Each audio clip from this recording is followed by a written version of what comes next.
श्री गणेशाय नमः।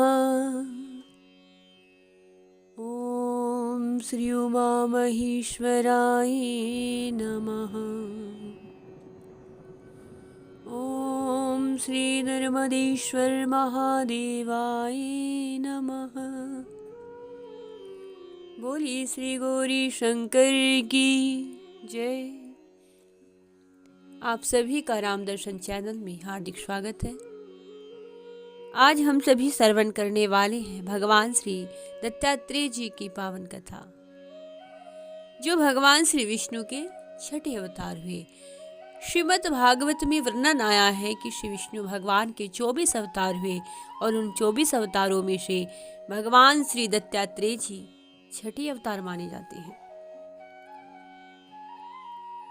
उनका अवतार बड़ा ही अद्भुत है। वे गुरु के भी गुरु। उन्होंने अनंत प्रकार से जगत को शिक्षा दे करके इसके अज्ञान अंधकार को दूर किया है। कलयुग में भी, त्रेता द्वापर में तो किया ही, सतयुग में तो किया ही, साथ साथ कलयुग में भी कई ऐसे भक्त देखे गए हैं जिन्होंने भगवान दत्तात्रेय के साक्षात दर्शन किए हैं। और कहा जाता है कि स्मरण करने मात्र से शीघ्र आ जाने वाले, तुरंत आ जाने वाले, स्मर्तगामी अर्थात स्मरण करो और भगवान दत्तात्रेय जी सामने आ जाते हैं। ऐसा अद्भुत भगवान का इस अवतार में प्रताप है। जो अज्ञान तिमिर को दूर करके हृदय में ज्ञान का प्रकाश फैलाते हैं, उन्हें गुरु कहते हैं। गिरीति अज्ञानम अर्थात जो अज्ञान का हरण कर ले, जीवन से उस अज्ञान को गिरा दे, दूर कर दे। और गृह्णाति ज्ञानम क्षय गुरु, ऐसी गुरु शब्द की उत्पत्ति है। जीवों का अज्ञान मिटाने के लिए, जीवों के हृदय में ज्ञान का प्रकाश फैलाने के लिए ही प्राय भगवान के अवतार होते हैं। वैसे तो अवतार के कई प्रयोजन होते हैं। कभी किसी का उद्धार करना होता है, कभी अपने भक्त को उबार लेना होता है, उसकी रक्षा करने के लिए अवतार लेते हैं। अनेकों कारण अवतार के पीछे होते हैं, कई प्रयोजन होते हैं। किंतु जीवों का ज्ञान अंधकार निवारण अवतार का परम प्रयोजन होता है। जब तक सृष्टि में जीव है, तब तक इस कर्म को अविरत रूप में चलाना अपरिहार्य है। यही सोच करके भगवान श्री विष्णु ने सद्गुरु श्री दत्तात्रेय जी के रूप में अवतार ग्रहण किया है। बोलिए श्री दत्तात्रेय भगवान की जय, परम गुरु की जय। जैसे जल पूरित महासरोवर से असंख्य स्रोत उमड़ पड़ते हैं, उसी प्रकार परोपकार के लिए भगवान के अवतार होते ही रहते हैं। उनका अंत नहीं है, अनंत है। और उन अनंत अवतारों में 24 अवतारों का निर्देश श्रीमद् भागवत में किया गया है।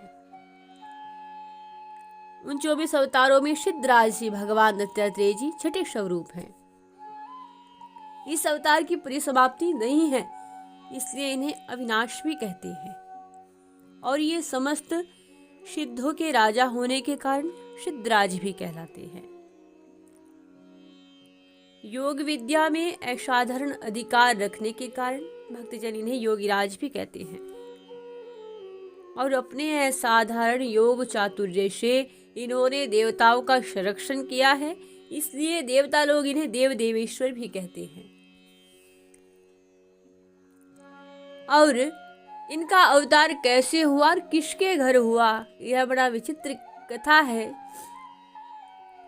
श्री अत्रि मुनि जी ने मन में एक बार भाव किया कि हे प्रभु, मुझे प्राणियों का दुख निवारण करने वाला पुत्र प्राप्त हो। और जैसे इस भाव को रख करके अत्रि मुनि ने घोर तपस्या की, भगवान श्री विष्णु प्रसन्न हुए और उन्होंने कहा कि हे अत्रे, मैंने निज को ही तुम्हें दान कर दिया है। इस कारण भगवान जी ने इन्हें अत्रि ऋषि को खुद को दान कर दिया। इस कारण इनकी दत्त संज्ञा हुई। दत्तो मया हमीति युदग्गवान शयदत्तः। श्रीमद् भागवत में वर्णन आया है कि जब अत्रि ऋषि कहते हैं, प्रभु जी मुझे ऐसा पुत्र दो जो सबके दुख को दूर कर सके, सबके दुख का निवारण कर सके, तो भगवान श्री कहते हैं कि मैं स्वयं को ही तुम्हें अर्पण कर रहा हूं।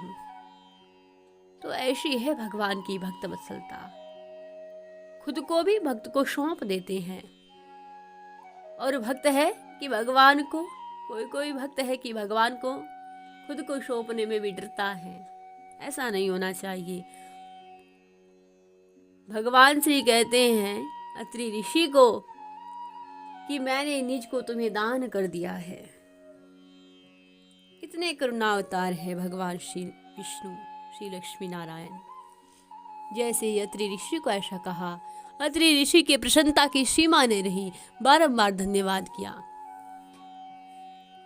और भगवान जी को इन्हें खुद को दान करने के कारण इनका नाम दत्त हुआ। और अत्रि के पुत्र होने के कारण आत्रेय, और दोनों नामों के संयोग से ही इनका नाम दत्तात्रेय हुआ। ये दो नाम एक में ही संयोग होकर के दत्तात्रेय नाम से भगवान श्री प्रसिद्ध हुए। इस प्रकार से भगवान विष्णु जी का यह अवतार दत्तात्रेय जी के नाम से जाना जाता है। ये निष्प्रय होकर सदा ही ज्ञान का दान देते रहते हैं। अतएव गुरुदेव या सदगुरु, ये दो विलक्षण इनके नाम के पूर्व व्यवहृत होते हैं। इनकी माता श्री कौन थी? परम सती श्री अनसुईया देवी, जिनके विषय में सब जानते हैं कि उनका पतिव्रत धर्म कितना अखंड था। अत्यंत सुंदरी थी, किंतु उनमें गर्व लेश मात्र भी नहीं था। एक बार क्या हुआ कि श्री नारद जी ने अपने मुख से श्री सरस्वती जी और श्री उमा, श्री रमा के सामने महासती अनसुईया जी की महिमा गान की। और जैसे ही महिमा सुनी, तीनों देवियां एक साथ बोल पड़ी, वे हमसे बड़ी कैसे हो गई। और इस विचार के मन में आते ही तीनों में ईर्ष्या हो गई। अब ईर्ष्या हुई, तीनों देवियों ने अपने अपने पतियों से कहा कि अनसुईया जी के सती तत्व परीक्षण के लिए जाइए। और महर्षि अत्रि के आश्रम में आज तीनों देवों को भेज दिया। जैसे ही ब्रह्मा जी, विष्णु जी, महेश जी वहां पहुंचे, मां अनसुईया जी की कुटिया में परीक्षा लेने के लिए भेजा, किंतु सती शिरोमणि अनसुईया के सती तत्व के प्रभाव से तीनों नवजात शिशु बन गए। माता अनसुईया ने अपना वात्सल्य भाव लेकर के अपना स्तन्यपान कराया।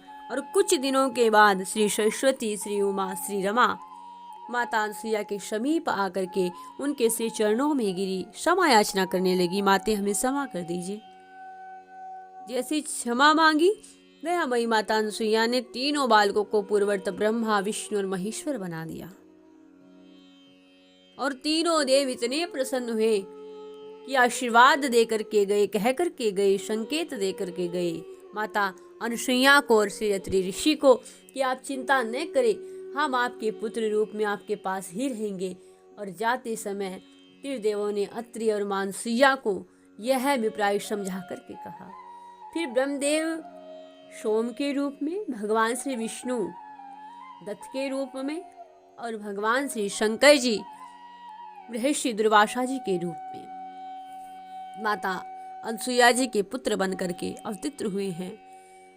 और ऐसी और भी कई कथाएं पुराणों में वर्णित है इसके पीछे की। इन कथाओं में भेद होते हुए भी परस्पर विरोध नहीं है। सूक्ष्म विचार करने पर सभी कथाएं ठीक से समन्वय हो सकता है। तो इस प्रकार भगवान तीनों देवों ने अत्रि ऋषि को मां अनसुईया को आशीर्वाद दिया और उनके प्रभाव से तीनों देव उनके यहाँ पुत्र रूप में प्रकट हुए। भगवान श्री विष्णु ने दत्तात्रेय जी के रूप में अवतरित होकर के इस जगत पर बड़ा ही उपकार किया है। कृत युग में उन्होंने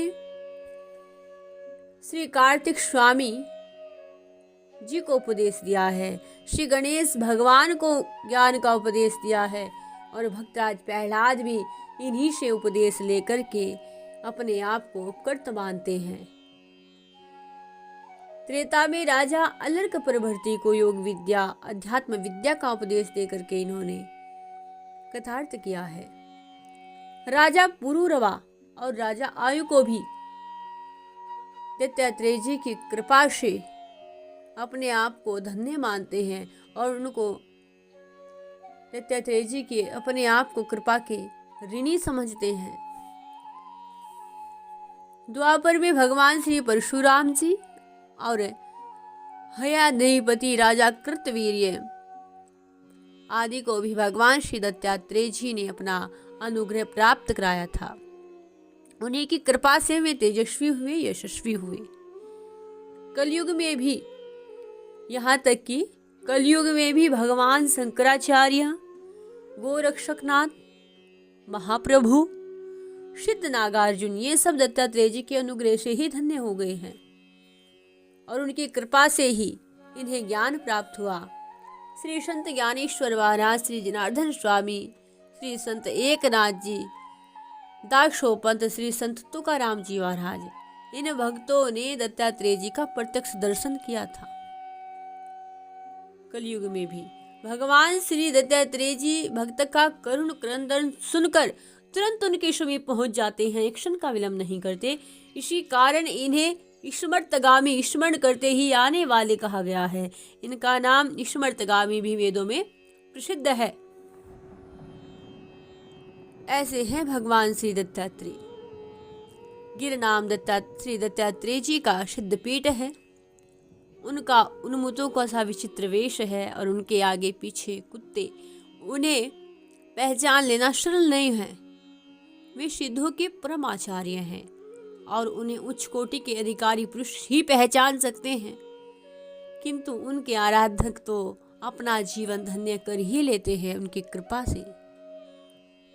तो यह था भगवान श्री विष्णु जी का पावन दत्तात्रेय अवतार, जिसमें इन्होंने गुरु रूप में अनेकों आराधकों का, अनेकों उपासकों को ज्ञान देकर के धन्य बनाया है, उनके जीवन को सार्थक किया है।